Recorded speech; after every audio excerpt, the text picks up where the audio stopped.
12واں باب اس کی 9ویں آیت۔ اور وہ بڑا آسدہا یعنی وہی پرانا سانپ جو ابلیس اور شیطان کہلاتا ہے اور سارے جہان کو گمراہ کر دیتا ہے، زمین پر گرا دیا گیا اور اس کے فرشتے بھی اس کے ساتھ گرا دیے گئے۔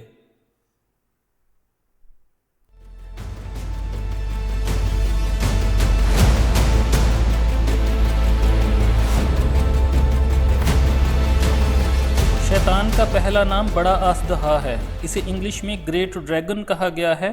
ڈریگن ایک بہت بڑا آبی جاندار شمار کیا جاتا ہے جس کے خوفناک پنجے، ہیبت ناک سر اور لمبی سی طاقتور دم ہوتی ہے۔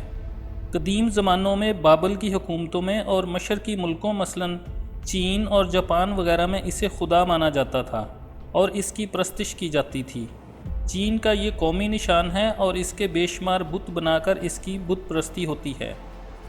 جن دنوں میں زمین کے چاروں طرف پانی ہی پانی تھا اور خدا کی روح پانی کی سطح پر جنبش کرتی تھی، اس وقت شیطان ایسی ڈریگن کی حالت میں سمندر میں رہا کرتا تھا۔ یسایہ اور زبور میں اسے لیویاتان بھی کہا گیا ہے۔ یہ ہوا میں بھی اڑ سکتا تھا اور پانی میں بھی تیر سکتا تھا۔ شیطان کا دوسرا نام پرانا سانپ ہے، جس کا اشارہ اس سانپ کی طرف ہے جو باغ عدن میں ہوا سے ہم کلام ہوا۔ یہ نام اس کی مکروہ سیرت اور دشمنی اور زہریلے دھوکے کو عیاں کرتا ہے، کیونکہ اسی سے اس نے آدم اور حوا کی تباہی لانے کے لیے پہلی اور کامیاب کوشش کی۔ کلام مقدس میں دو خاص واقعات ہیں جہاں جانوروں کو قوت گویائی معجزانہ طور پر بخشی گئی: باغ عدن میں سانپ کو اور بلعام کی گدھی کو۔ شیطان کا تیسرا نام ابلیس ہے۔ یہ نام کلام مقدس میں 60 دفعہ استعمال کیا گیا ہے۔ شیطان کا اصل نام لوسیفر تھا، لیکن غرور اور گناہ کرنے کی وجہ سے اس کا نام بھی بدل دیا گیا اور وہ ابلیس کہلایا۔ اس کے پہلے دو نام یعنی آسدہا اور پرانا سانپ شیطان کی سیرت کا بیان کرتے ہیں، جبکہ باقی دو نام یعنی ابلیس اور شیطان اس کی شخصیت کو ظاہر کرتے ہیں، کیونکہ وہ ایک روح نہیں بلکہ تواریخی شخصیت ہے۔ ابلیس جو اس کا ذاتی نام ہے کہ معنی ہے الزام لگانے والا یا بہتان لگانے والا۔ 10ویں آیت میں اس کی خاص خوبی بیان کی گئی ہے کہ وہ خدا کے آگے بھائیوں پر دن رات الزام لگاتا رہتا ہے، حالانکہ وہ خود جھوٹا، خونی اور برباد کرنے والا ہے، مگر دوسروں پر انگلی اٹھانے سے باز نہیں آتا۔ جلد ہی اس کی یہ حرکت بھی ہمیشہ کے لیے بند کر دی جائے گی۔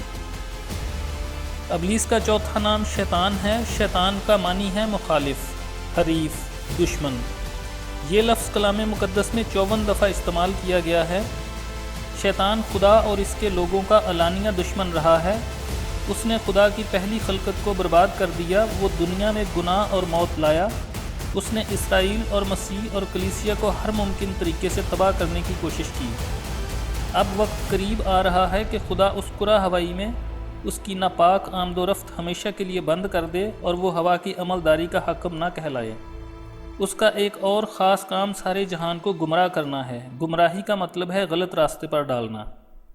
پس شیطان کے اس بڑے خطرناک کام سے لوگوں کو واقف ہونا چاہیے تاکہ گمراہی سے بچ سکیں۔ خداوند مسیح نے فرمایا، خبردار کوئی تمہیں گمراہ نہ کر دے۔ جب لوسیفر نے گناہ کیا اور اپنے تخت کو خدا سے بھی اونچا لگانے کے خواب دیکھنے لگا تو خدا نے اسے زمین پر گرا دیا۔ یہ اس کی سزا کے عمل کا پہلا قدم تھا۔ اس کو آسمانی ذمہ داریوں سے برطرف کر دیا گیا اور خدا کی خاص حضوری سے ہمیشہ کے لیے نکال دیا گیا۔ اب وہ تیسرے آسمان پر جہاں خدا کی خاص حضوری اور تخت ہے کبھی نہیں جا سکتا۔ ایوب میں خدا کی جس حضوری میں شیطان کو دکھایا گیا ہے وہ تیسرا آسمان نہیں ہے۔ اب وہ کبھی وہاں جانے کی جرت نہیں کر سکتا۔ اب وہ نہ صرف زمین پر پھینک دیا گیا ہے بلکہ وہ زمین پر اس طرح سے محدود کر دیا گیا ہے کہ کائنات کے کسی اور ستارے یا سیارے میں بھی نہیں جا سکتا۔ خداوند مسیح نے اس کے گھر آ کر اس کے کام میں اس کو مکمل شکست دے دی اور صلیب پر چڑھ کر فتح یابی کا شادیانہ بجایا۔ خداوند مسیح نے بھی اس کو فوراً ختم کرنے کا نیا پروگرام نہیں بنایا، کیونکہ اسے معلوم تھا کہ اس کی سزا کا وقت مقرر ہو چکا ہے۔ البتہ خداوند مسیح نے اس کے بجلی کی طرح گرنے کا ذکر کیا۔ اس نے ان سے کہا، میں شیطان کو بجلی کی طرح آسمان سے گرا ہوا دیکھ رہا تھا۔ بعض لوگ خداوند مسیح کے اس بیان کو اس قدیم واقعہ کے ساتھ ملاتے ہیں جب شیطان پہلی بار تیسرے آسمان سے گرایا گیا تھا۔ یہ واقعہ وہ ماضی کا واقعہ نہیں ہے بلکہ خداوند مسیح شیطان کو اب گرتا ہوا دیکھ رہے تھے جب اس کے شاگرد بڑے اختیار کے ساتھ بدروحوں کو انسانوں میں سے نکال رہے تھے۔ 4000 سال سے کسی انسان نے اس کے فرشتوں اور بدروحوں کو حکم دینے یا نکالنے کی جرت نہیں کی تھی۔ اس لیے جب خداوند مسیح کے شاگرد مسیح کے نام میں یہ کام بڑے اختیار کے ساتھ کر رہے تھے تو شیطان کی بادشاہی میں ہلچل مچ گئی اور وہ بڑے غصہ میں بجلی کی طرح گرتا ہوا آیا۔ شیطان کی سزا کا دوسرا قدم یہ ہے کہ وہ اپنی رہائش گاہ سے نکالا جائے۔ خداوند مسیح نے فرمایا اب دنیا کا سردار نکال دیا جائے گا۔ خداوند مسیح کی یہ پیشن گوئی مکاشفہ 12 باب کی طرف اشارہ کرتی ہے، جس کے لیے باقاعدہ لڑائی کی ضرورت ہے۔ کسی کو اس کے گھر سے نکالنا یا کسی بادشاہ کو اس کے پایہ تخت سے ہٹانا آسان کام نہیں۔ مکاشفہ 12 باب کی لڑائی اسی مقصد کے لیے کی جائے گی کہ ابلیس کو اس کی رہائش گاہ سے نکالا جائے اور اس کے تخت سے ہٹایا جائے۔ شیطان کی سزا کا تیسرا قدم یہ ہے کہ وہ اتھاہ گڑھے میں 1000 سال کے لیے بند کر دیا جائے گا، اور چوتھا قدم یہ ہے کہ وہ آگ اور گندک کی جھیل میں ڈالا جائے گا، جس کا ذکر اگلے ابواب میں ہم تفصیل کے ساتھ کریں گے۔ شیطان اکیلا کچھ نہیں کر سکتا، وہ خدا کی طرح ہر جگہ حاضر اور ناظر نہیں ہے۔ وہ ایک خاص وقت پر ایک ہی جگہ میں موجود ہو سکتا ہے، اور اسے زمین پر حکومت کرنے کے لیے بہت سے معاون فرشتوں کی ضرورت ہے تاکہ اس کی غیر حاضری میں اس کا کام چلاتے رہیں۔ جب شیطان آگ اور گندک کی جھیل میں ڈالا جائے گا تو اس کے فرشتے بھی اس کے ساتھ ہوں گے، کیونکہ خداوند مسیح نے متی 25 باب کی 41ویں آیت میں شیطان کے ساتھ اس کے فرشتوں کا بھی ذکر کیا ہے۔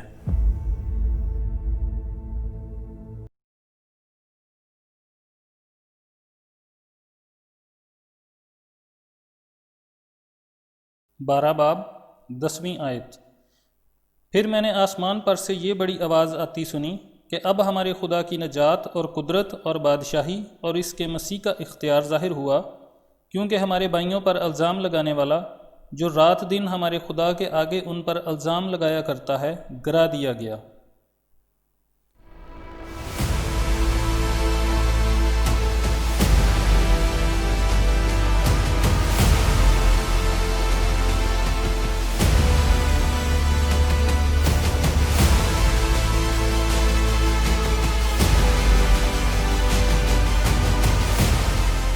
اس آیت میں یوحنا نے آسمان پر ایک بڑی آواز سنی۔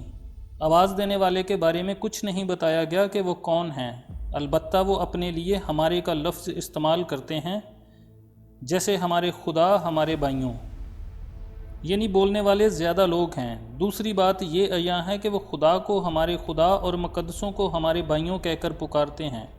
اس سے ظاہر ہے کہ وہ خدا کے بندے ہیں، لیکن معلوم نہیں کہ کون سے بندے۔ آئیے مکاشفہ کے پچھلے ابواب میں دیکھیں کہ ایسے کون سے لوگ ہیں جن کی آوازیں آسمان پر پہلے بھی سنائی دیں، اور جو پہلے بھی یہی لفظ یعنی ہمارے خدا استعمال کر چکے ہیں۔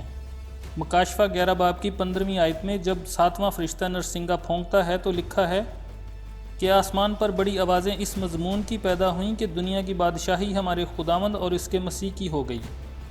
اگلی آیت میں 24 بزرگوں کا ذکر ہے جو خدا کو سجدہ کرتے ہیں اور کہتے ہیں کہ اے خداوند خدا قادر مطلق جو ہے اور جو تھا، ہم تیرا شکر کرتے ہیں کیونکہ تو نے اپنی بڑی قدرت کو ہاتھ میں لے کر بادشاہی کی۔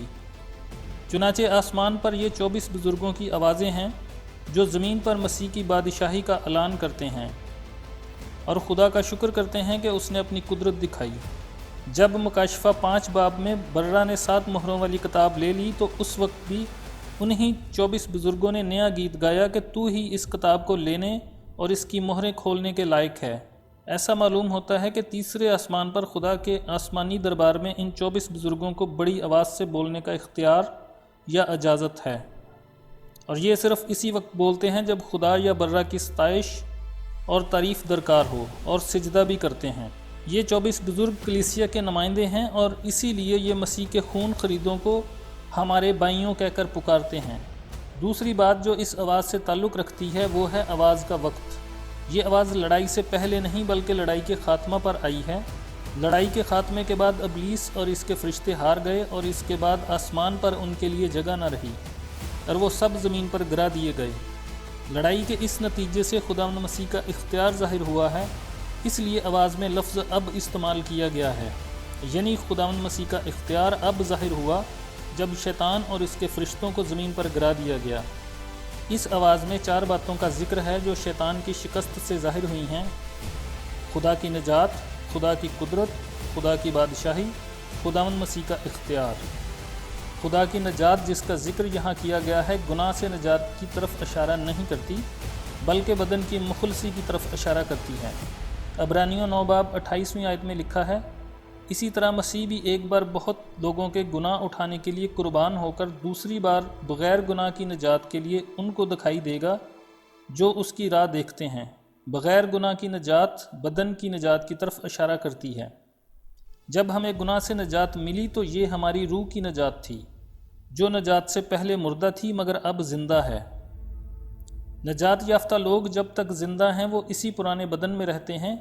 کلیسیا کے اٹھائے جانے کے وقت ہمیں ان بدنوں سے بھی نجات مل جائے گی۔ پولس رسول پہلا کرنتھیوں 15ویں باب میں لکھتے ہیں، دیکھو میں تمہیں بید کی بات کہتا ہوں، ہم سب تو نہیں سوئیں گے مگر سب بدل جائیں گے، اور یہ ایک دم میں ایک پل میں پچھلا نرسنگا پھونکتے ہی ہوگا، کیونکہ نرسنگا پھونکا جائے گا اور مردے غیر فانی حالت میں اٹھیں گے اور ہم بدل جائیں گے۔ اسی طرح خدا کی قدرت جس سے وہ اپنے قدیم منصوبہ کو پورا کر سکتا ہے اب ظاہر ہوئی ہے۔ خدا نے باغ عدن میں شیطان کو ختم نہیں کیا۔ خدا کی قدرت تو اس وقت بھی موجود تھی، مگر خدا چاہتا تو یہ لڑائی اس وقت بھی ہو سکتی تھی، مگر خدا کا منصوبہ ایسا نہیں تھا۔ خدا کی قدرت اور قوت اب ظاہر ہوئی ہے۔ خدا کے سب کام جن میں عدالت کا کام بھی شامل ہے اس کے مقرر کردہ منصوبوں کے مطابق ہوں گے، اور منصوبوں کے پورا ہونے میں خدا کی قدرت کا ظہور ہے۔ خدا کی بادشاہی خداوند مسیح کی 1000 سالہ بادشاہی کی طرف اشارہ کرتی ہے جو اس زمین پر ہوگی۔ مکاشفہ 11 باب کی 15ویں آیت میں اس کا اعلان ہو چکا ہے کہ دنیا کی بادشاہی ہمارے خداوند اور اس کے مسیح کی ہو گئی۔ اگرچہ ابھی خداوند مسیح کی بادشاہی شروع نہیں ہوئی لیکن اس کے لیے راستہ صاف ہو رہا ہے۔ جس بادشاہی کی منادی یوحنا بپتسمہ دینے والے نے کی اور خداوند مسیح نے خود کی اور خداوند مسیح کے شاگردوں نے کی، وہ بہت جلد شروع ہونے والی ہے۔ جس بادشاہی کی خوشخبری فرشتہ نے مریم کو دی کہ خداوند اس کے باپ داؤد کا تخت اسے دے گا اور وہ یعقوب کے گھرانے پر ابد تک بادشاہی کرے گا اور اس کی بادشاہی کا آخر نہ ہوگا، وہ بادشاہی خداوند مسیح کو اس وقت تو نہیں ملی لیکن اب بہت جلد ملنے والی ہے۔ خداوند مسیح کا اختیار بھی شیطان کی شکست کے ساتھ ہی ظاہر ہونا شروع ہوا ہے۔ اگرچہ خداوند مسیح کو جب وہ زمین پر انسانی جسم میں تھے مکمل الہی اختیار حاصل تھا، لیکن شیطان کو شکست دینے کے لیے انہوں نے اس کا استعمال نہیں کیا۔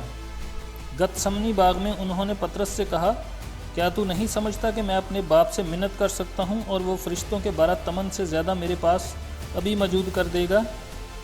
خداوند مسیح فرشتوں کو منگوانے کا اختیار رکھتے تھے مگر نوشتوں کے پورے ہونے کی خاطر ایسا نہیں کیا۔ کلام مقدس میں خداوند مسیح کا چند باتوں میں اختیار یوں مذکور ہے، مثلا گناہ معاف کرنے کا اختیار، بدروحوں کو نکالنے کا اختیار، کلام کرنے کا اختیار، عدالت کرنے کا اختیار، جان دینے اور پھر واپس لینے کا اختیار، ہوا اور پانی پر اختیار، ہر بشر پر اختیار، آسمان اور زمین کا کل اختیار، فرشتوں پر اختیار، لوہے کے عصا سے حکومت کرنے کا اختیار، بیماروں کو شفا دینے کا اختیار۔ اس آیت میں ابلیس کی اس کرتوت کا ذکر بھی کیا گیا ہے جو وہ 6000 سال سے کرتا آ رہا ہے، یعنی بھائیوں پر الزام لگانا۔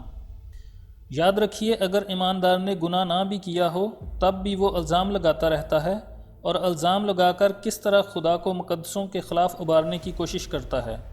ایوب کی مثال میں خدا کی اجازت سے سب کچھ ہوا۔ اندازہ کریں کہ بے قصور ایوب پر الزام لگانے سے اس کا یہ حال ہوا، تو اگر کوئی ایماندار سچ مچ گناہ میں گر جائے تو شیطان اس کا کیا حال کروا سکتا ہے؟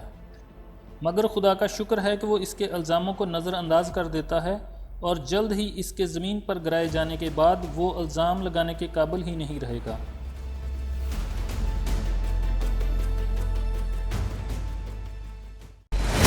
پھر اس نے مجھ سے کہا، اس کتاب کی نبوت کی باتوں کو پوشیدہ نہ رکھ، کیونکہ وقت نزدیک ہے۔